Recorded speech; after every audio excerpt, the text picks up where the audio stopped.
নমস্কাৰ জয় শ্ৰীৰাম ভক্তপ্ৰাণ ৰাইজলৈ মোৰ সহস্ৰ প্ৰণাম।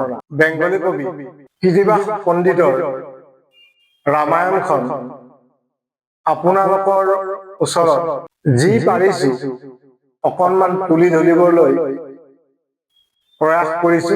তাত বহুতো ভুল ভ্ৰান্তি হ'ব পাৰে, গতিকে মই আপোনালোকৰ ওচৰত প্ৰণাম কৰিলো। আৰু মই এজন দৃষ্টিহীন ব্যক্তি হোৱাৰ কাৰণে মই ৰামায়ণ মহাভাৰত পঢ়াৰ সৌভাগ্য হোৱা নাই, আৰু মই যাতে ফুল্লি ব্লাইণ্ড, গতিকে আজিলৈকে মই বিভিন্ন সংঘাতৰ মাজেৰে আহি এইখিনি স্থান পাইছোহি।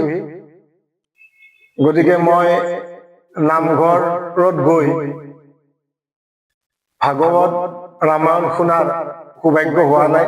সৰুতে মই দেউতাৰ মুখেৰে যিখিনি শুনিলো সেইখিনিকে মই আপোনালোকৰ ওচৰত দাঙি ধৰিবলৈ প্ৰয়াস কৰিছো।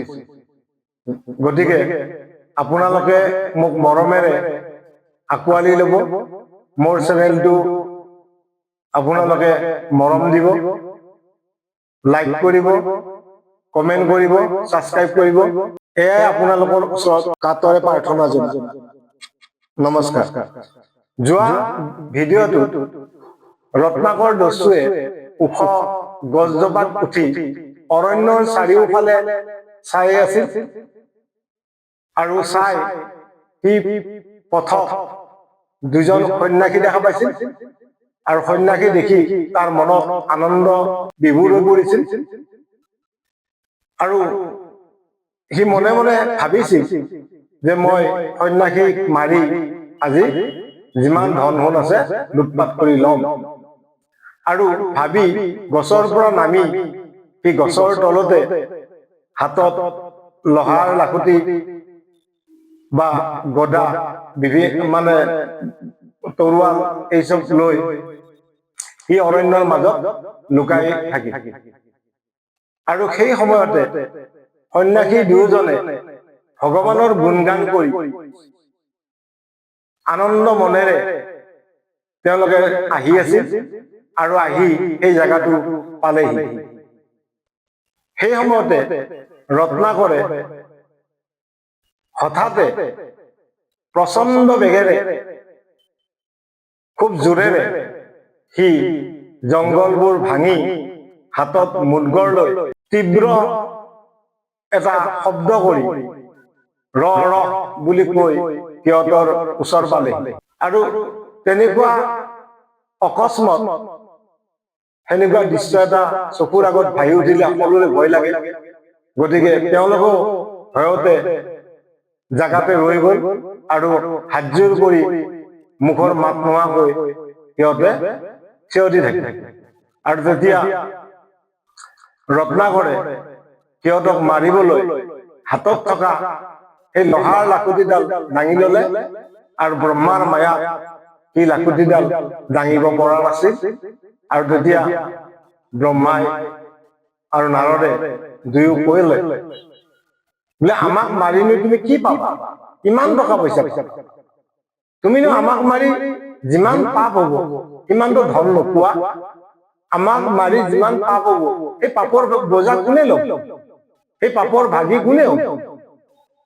তেতিয়া ৰত্নাকৰে কলে, এইবিলাক কৈ লাভ নাই, মই সদায় মাৰো, সদায় এনেকুৱা মানুহ সদায় মাৰো, সদায় ধন লুট কৰি লৈ যাওঁ, আৰু লৈ গৈ মই মা দেউতা আৰু মোৰ পত্নী অৰ্থাৎ মোৰ ঘৰৰ গৃহিণী আমি চাৰিজনে খাওঁ।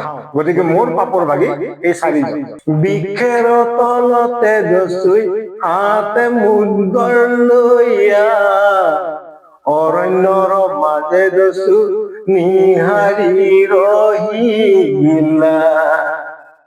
সেই সময়তে পাছে সন্যাসী দুইজনা হৰিৰ কীৰ্তন কৰি আহে ৰংগ মনে। সেই সময়তে পাছে দস্যু ৰত্নাকৰে তৰ্জন গৰ্জন কৰি আহিলা নিকটে। হাতে মুদ্গৰ লয়া দস্যু ৰহ ৰহ কহিতে লাগিলা। স্তব্ধ হয়া দুয়োজনে হাত জোৰ কৰিলা। ৰত্নাকৰে বোলে শুনা তপস্বী দুইজনা, যত ধন আছে আমি লব যে কাঢ়িয়া। হেন শুনি দুয়োজনাই কহিতে লাগিলা, আমা মাৰি বাপু তুমি পাবা কত ধন। ৰত্নাকৰে বোলে আমি বুজিতে নাপাৰি, এত বুলি ৰত্নাকৰে ক্ৰোধতে জ্বলিলা। ব্ৰহ্মা কবধিতে ৰত্নাকৰ হাতে মুদ্গৰ লয়া, উদ্ধত হইয়া দস্যু আহিলা নিকটে। ব্ৰহ্মাই বোলে শুনা বাপু মহুৰ বচন, আমা মাৰি তুমি কত পাবা ধন ৰত্ন। সন্যাসী বধিয়া তুমি যত পাপ হবে, তোমাৰ পাপেৰ ভাগি অন্য কোনো হবে।